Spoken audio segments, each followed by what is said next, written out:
Here are some essential wrenches you should have on hand when you're working on brake systems.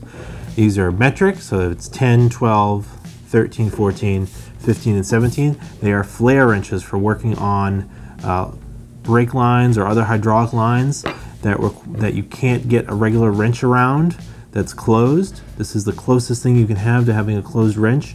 An open-ended wrench can often slip, but having these flared wrench set, they're less likely to slip and help you get those hydraulic lines apart. And they're really useful when you're working on braking systems. And if you don't have them, you can get a set from oneauto.com. Thanks for watching.